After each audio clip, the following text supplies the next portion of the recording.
And with that, I'll ask the first question. Again, thank you for the wonderful presentations. And now my favorite part is where we get together with some really industry and academic leaders in this field, and we get to have about a 25, 30-minute conversation. So I'll start with the first question, then maybe I'll look to see if we have any more from the audience. We're really interested here at the forum about this moving from kind of new ideas and new research and going towards the market. So I'm wondering if some of you can comment on what you see as the largest barriers right now for industry implementation of 3D printing in construction.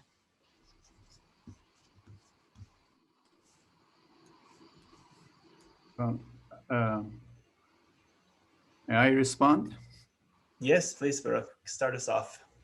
Right. I guess I enumerated the barriers in my presentation. So I believe the major barrier is competitiveness with respect to cost.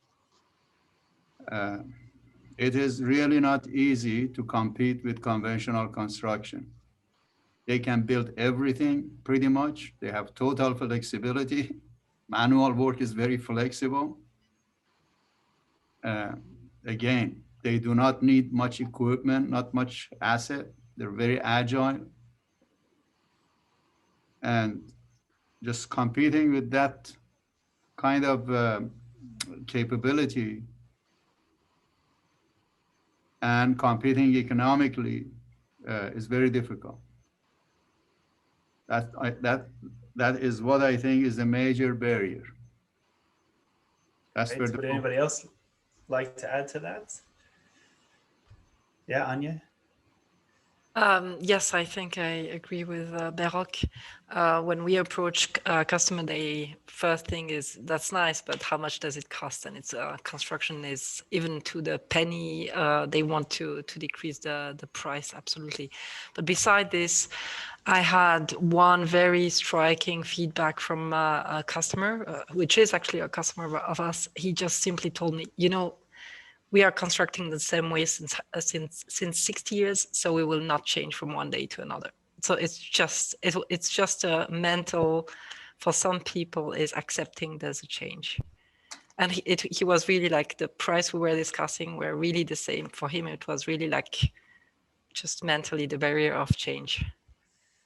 Yeah, some of the normal ways of doing things. And Benjamin, I know you have a different approach where you say we're not just trying to cut costs, but we're trying to add value. So maybe you could comment, is that an approach to increase adoption of 3D printing? It's definitely something we try, but actually as a reaction to what Behrokh said, because I do think currently there are many products where we cannot compete cost-wise. So one way is to probably create a higher value in the product. But also, I mean, I can't say exactly if this is the only or the very successful strategy, but we will try that.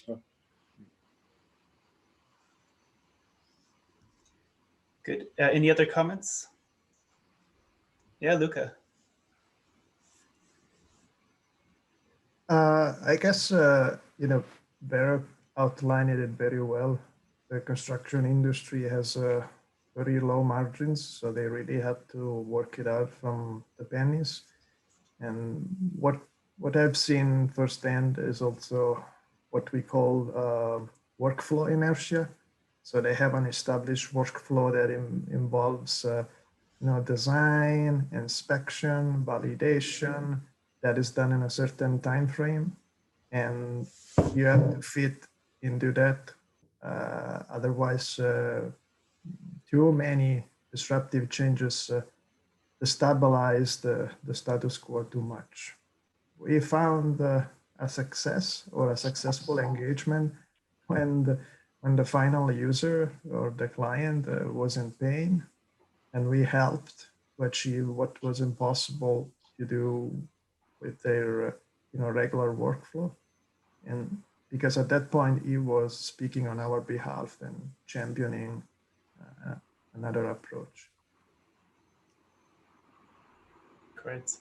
So we have a question from the audience, from Sophia Lopez, who asks, Could you please share regulations and compliance boards, licensing, or standard advancements happening around 3D construction in your respective countries? Or lack of, if it's not happening. Yeah, Anya, yeah. So there's a group that is led by Stefan Mansour for regulating 3D concrete printing or 3D printing for construction. And so they are trying to set up, to define new rules and regulation standards for how to qualify and how to achieve a certain quality and also repeatability of 3D printing. But beside this, in Switzerland, at least for Switzerland and some countries in Europe, there are no regulation rules available, not that I know. And we have to comply with existing rules and regulations. Yeah, Behrokh. Yes, again, as I indicated, I think we are the first company that has started the process of developing special regulations for 3D printing construction. And we have initiated this with the supervision of the ICC, International Code Council. And the procedure is written as AC 509, excuse me, document. And we are in the process of doing the related tests at our company under an accredited laboratory. So specimens have to be built and sent to an accredited laboratory under the supervision of ICC. And once the criteria is met, the certificate would be issued. And Mark, from your position with the Netherlands, you've had several now of these bridge projects. How do you find the kind of regulatory aspect evolving? So I think we work with because we work within the Eurocodes and we work on the design and test method. So everything is we're working with the university, so everything's approved. But when we're looking at different markets, it seems that there is, if we want to work within the UK, there is a barrier for entry in terms of getting customers and designers to adopt it in their design, in their workflows, because it's so new, and finding those bodies to work with to get traction. So we're starting off small with printing street furniture and things like that, so that customers can see what we can achieve with the printing methods, but then at the same time working with them and design consultants to get these methods accepted as well. So it's I think that's what's slowing us down a bit to get it more widely adopted. From a commercial perspective, we own, as a contractor, we own main contractor, we own the whole process, so we can get it to work at the minute about cost neutral if you take into account everything that we would normally do. But even our own teams say, how much will it cost? So maybe an opportunity to redefine the boundaries of products and change the way we think about the whole cost. Shifting some things around there can be a strategy. Exactly, and that has to be done from right at the beginning of the process. You have to think, that's why we want people to have it as an option right at the beginning when they're designing, because then you can start to build factor everything in, and then realize the actual cost, instead of what we've found. Over time we've developed our processes, but you're always taking a design that was intended for a traditional method of construction and then changing it all to suit our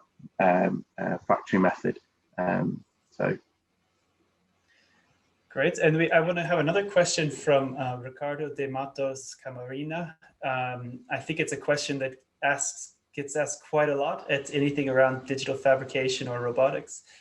He asks, most of the pictures today did not include people, but robots or equipment. Where do people join the 3D printing value chain, and how can their replacement be mitigated? And I think another important follow-up question is, which stakeholders share responsibility in addressing this challenge?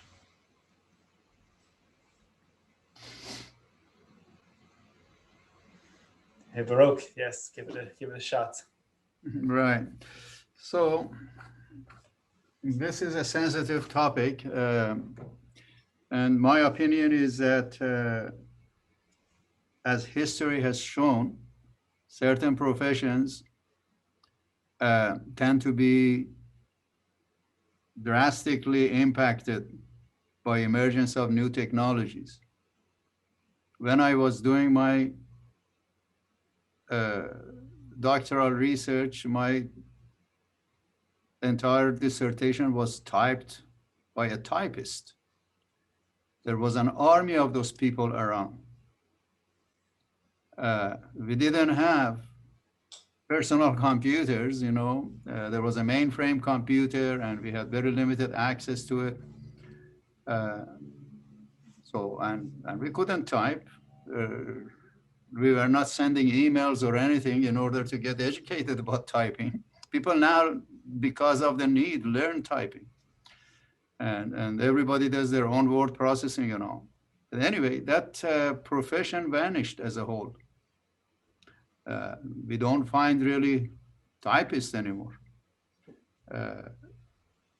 And you can look at a lot of other professions. You know, when even steam engine was invented, there was a question of what's going to happen to these carriage drivers, for example. Well, we shouldn't really expect necessarily for the professions to keep the status quo and be what they already are. So there has to be major changes.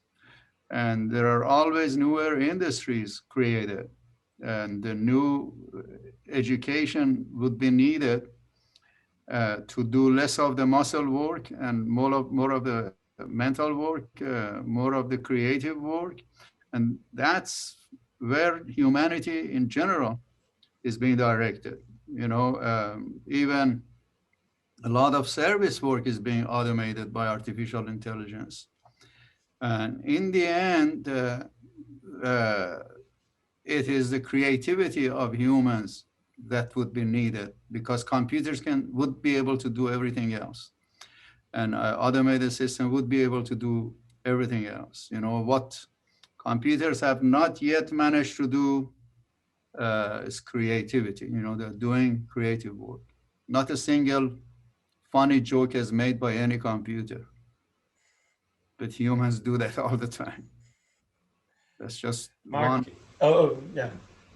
I was going to say, Mark, you had your hand up. I wanted to see if you had a follow-on or opinion on this. No, I mean, we're a construction company. We're struggling to get people to do some of this work. And that has an impact on the cost, because we've got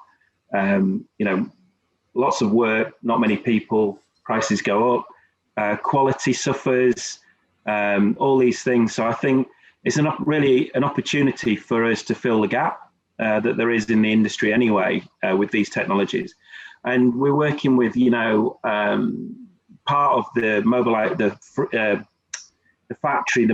factory we have. One of the things we did was we took some of our more traditional guys from one of our projects that was spraying concrete with a pump. And we taught them how to use the robot, and print concrete. So we can, it's not, we're training and upskilling people to use these new technologies as well. So they're not going to, it's not a case of that people are just jobs aren't going to be there for people. They're just going to be different jobs. And there's different access points into all of this. And we do have a highly professional team that are coding and programming the robots, but then we also have engineering teams that are have been project-based or could have been project-based, working with these systems as well. So I think we're not going to replace people yet. We're just going to improve how we deliver projects and how people work in projects. And it can be a conversation that goes for a long time. So maybe I'll just move us on to the next question, just for the sake of getting to some of these questions. There's a question from Zig Rubel who says the 3D printed pieces are becoming quite large, which is exciting. But where do you see the convergence or divergence of the size of elements or a movement to in situ printing versus offsite to avoid movement? So maybe Agnés, you could start with your thoughts on this, and others could follow. Yes, so this is the central question that we have every day. As we have started with a stationary system, but we want and definitely the vision is to get mobile. I think it all depends on the types of market, the fragmentation of the market, and the distances to the precast factory. And last but not least is the space that you have on a job site. So in Switzerland, I think in Europe, the distances to a factory are so short that precast is much more economic than printing on site, like really in the trench.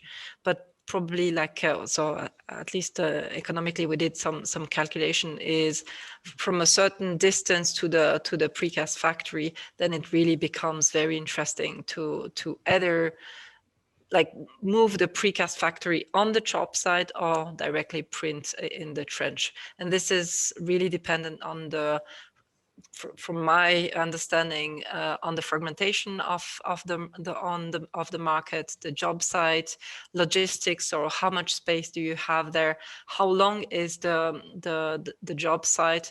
And what you want is really to increase the usage of your machine as much as possible. So as I think Mark showed, they are optimizing, even producing a couple of pieces which have probably nothing to do with each other, but such that the machine runs all day long. So it's really a question of volume and transport distances.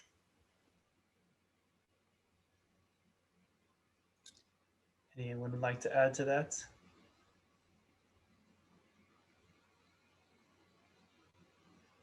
I think I was going to say there's some of the mega projects that we're looking at. The amount of workforce that they need on the projects, they're designing the whole project so that they can be delivered.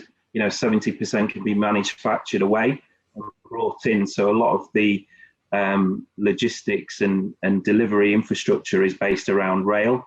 So you can have factories in Europe. You can have factories all over a country. You can set them up in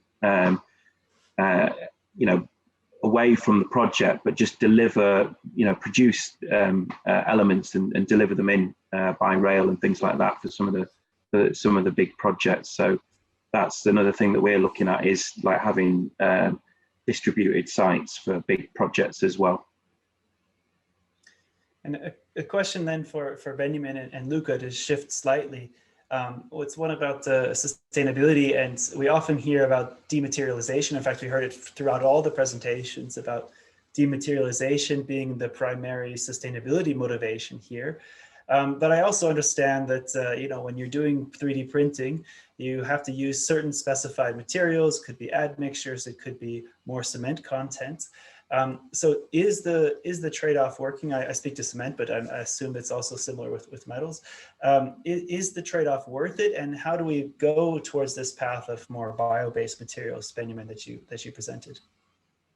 I think it's still a challenge. I think some of the speakers also addressed this, and there are some products in development, but it's always a multi-criteria optimization also towards sustainability. So already if we save weight, we might save on the logistic side also energy. And even if we use more cement content, like in some of our printed projects, we do that. If we then take into account that we have less volume, then it balances out, and then it has some other benefits. Huh? But those are complex calculations, and for sure the community, and we should move towards using more sustainable material. Also thinking about how the printed part, for example, can be recycled maybe later. And there's not a single golden answer for this, huh? Just that the awareness, and I think it's maybe normal because these are new technologies that still need to develop and first work, but now it's time to optimize and steer them towards a more sustainable mix. Huh? Yeah, Luca. I just wanted to add that when it comes to the metal 3D printing, what you have seen is that you have to build a set of twins and use the same powder in the same batch to guarantee almost identical performance of two components. One will be sent for the destructive test, and the other one is the actual final product that you may use. So in that portion of the workflow at the end for the certification, you have to make sure that the two parts are almost identical, so they use the same, not just the same material, but it comes from the same batch because of the type of powder. I don't know if this adds any good information on the topic, but for us it was quite a shock because those parts can be very expensive, and you need to build a set of two at least every time you build one. And so, another question I have, and as we're getting towards the end here, this is a Zoom forum, of course, but the roots of the Industrialized Construction Forum come from Stanford and Silicon Valley. So, as we think about this, and I know that there are many or several venture capitalists and investors in the audience, what are the specific challenges that are facing startups in the 3D printing space? And I think Behrokh and Agnés, you would be the most qualified to answer, but of course, happy to hear the opinions of all of the panelists. I'm sorry, would you please repeat? I got distracted. Yeah, the specific challenges for startups like contour crafting in 3D printing that you face. Right. In terms of being a startup, and is it raising capital? Is it attracting talents? What are some of the startup related issues? Well, the main problem is that this is a startup that is dealing with disruptive technology. Even for a very established corporation to bring a disruptive technology, the challenges are huge, because it's a new paradigm for which the infrastructure has not been set up. The people, potential customers are skeptical about it. And the main problem is really having a market, You can raise the fund as I did, and some others apparently have, but there's no guarantee that you can have an easy path towards commercialization. So this is the nature of disruptive technologies, and there are many examples of it.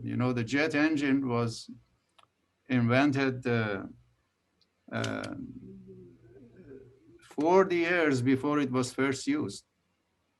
It was a very disruptive technology. Graham Bell's telephone, it looked like a slam dunk invention at the time of telegraph.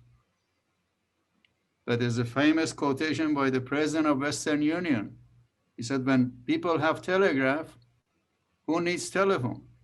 And he was very right. He was a smart businessman. There was no wiring infrastructure anywhere. Rockefeller became a billionaire because he sold kerosene to homes at the same time. People didn't have electricity in the homes. So without that infrastructure, telephone didn't mean anything. It was just a waste of time. By the time you go, you had to first send a telegraph anyway to the other guy to come to the station, to the telegraph station, and then you go there at certain time, and then use that by the set time you say, hi, how are you? You know, the operator could have used that line to send several telegrams. I don't want to go too much into this thing, but there are books written on disruptive technologies. So the challenge is huge. It's not trivial. That's the main problem. And Anya, do you have something to add from the Swiss perspective as well?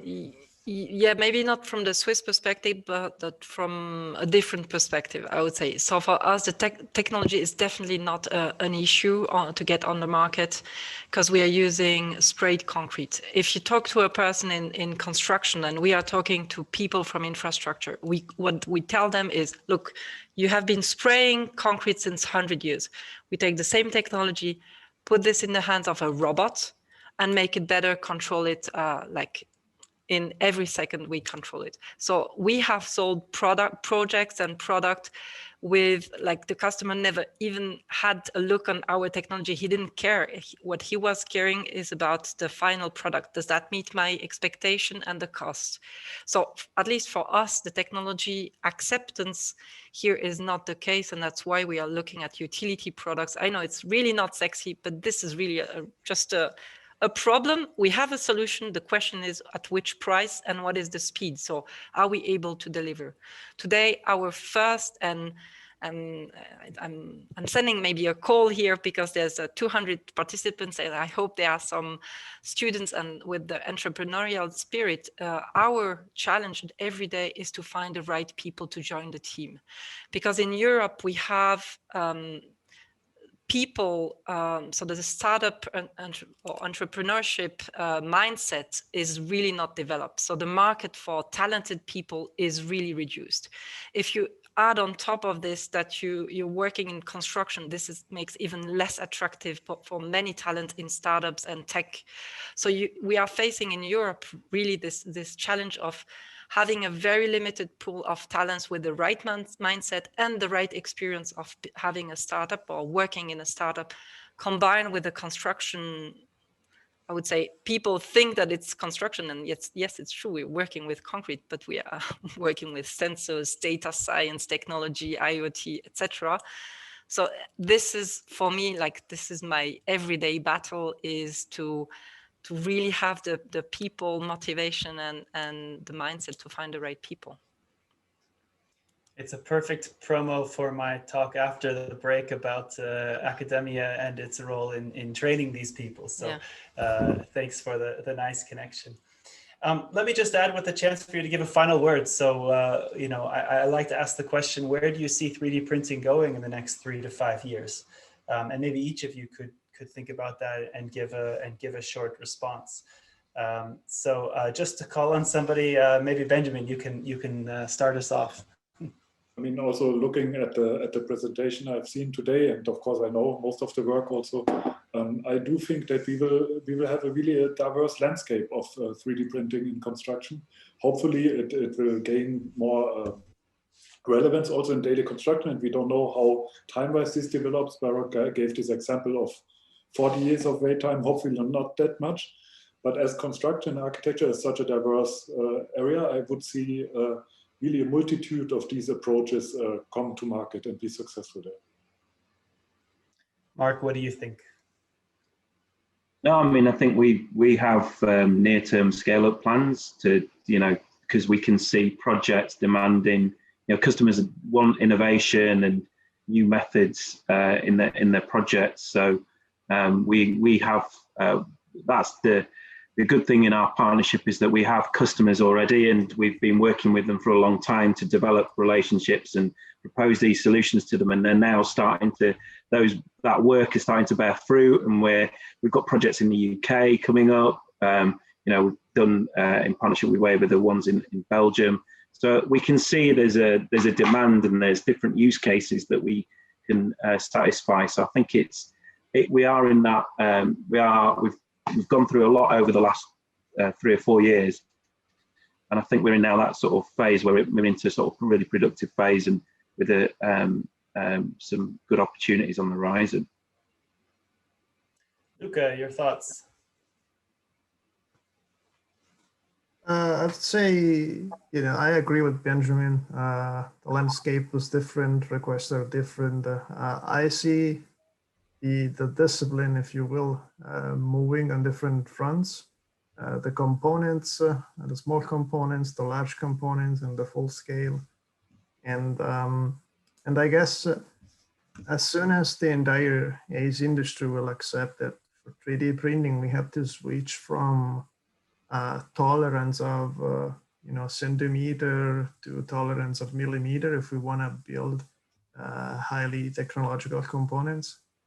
That will allow us to do more, because we are embedding the 3D printing many things. We want to have sensor, we want to put pre-stress cable, we want to put potentially space for HVAC system, or we want to run cables, electrical cables into the component itself. So there are different avenues and different sizes of the products that we can do in the near future. But if I look back, I see a phenomenal progress. 10 years from now, 10 years ago, 5 years ago, the progress is unbelievable, in my humble opinion. Anya, your last thoughts? Yeah, so I think 3D concrete printing will follow the same exponential path as any other metal or silicon or all other types of material. I think the path will be more or less the same as in other industry, like for 3D printing, if I take aviation. So there will be some bigger players. There will there are more and more projects. If you look at what Behrokh did at the very beginning and how this exponential curve started, I think it's going to grow with the number of projects, number of competitors.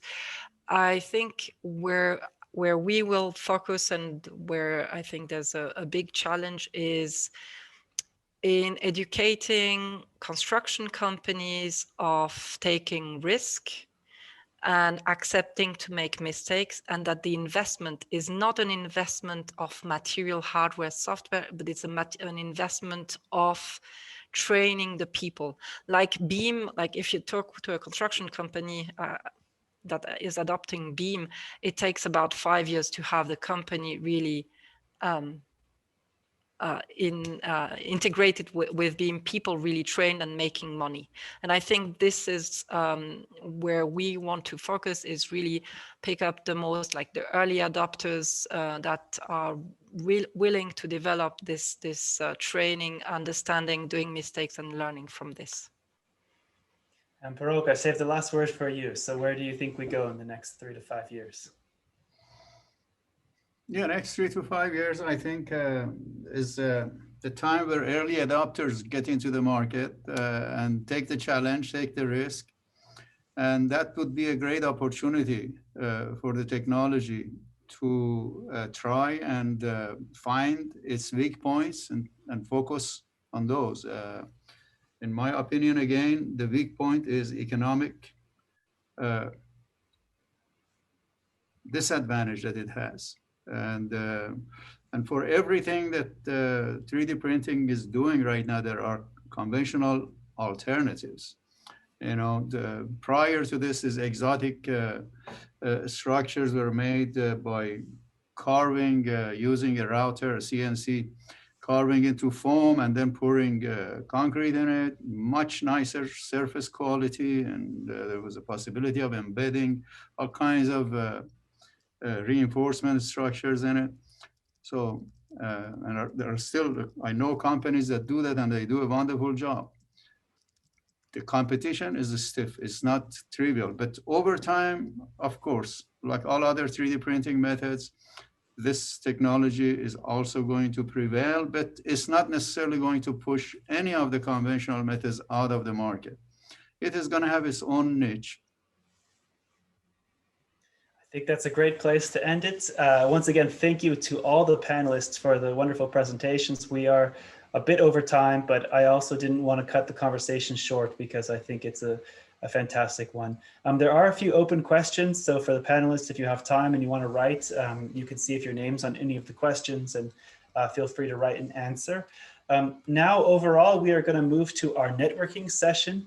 I think we had about 50 people yesterday during the break. Juliana has just put the link in the chat, so you can start heading over there. And Juliana, can you just, for those that weren't here yesterday, can you give a very short overview of the networking?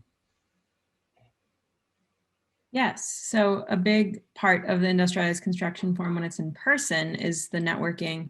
And so we have tried to recreate that in some way here virtually by using the Remo platform. So that link will take you to an event that looks like this. There are tables with different topics and also tables that are completely open. And so in order to join a table, just double click on the table and make sure that your camera and your microphones are enabled. And then that will allow you to talk to other people at the table.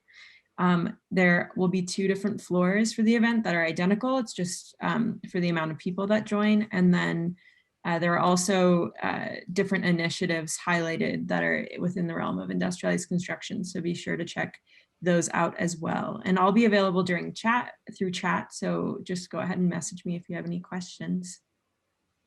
Good, and I know we have the 3D printing table. So if any of the speakers want to join and further the conversation, they can jump over there. We went a little long, so if my co-organizers don't disagree, I suggest we take a 5 minutes later start for the next session, which would mean we would start at 11:05 California time. That would be 20:05 Central European time, and basically 20 minutes for whatever time zone you're in. So we'll come back together at that time. In the meantime, please enjoy the networking, and we'll come back for our last session about accelerating transformation for industry change. Thank you very much, and we'll see you soon. Thank you, Daniel. Thank you, Daniel, for moderating.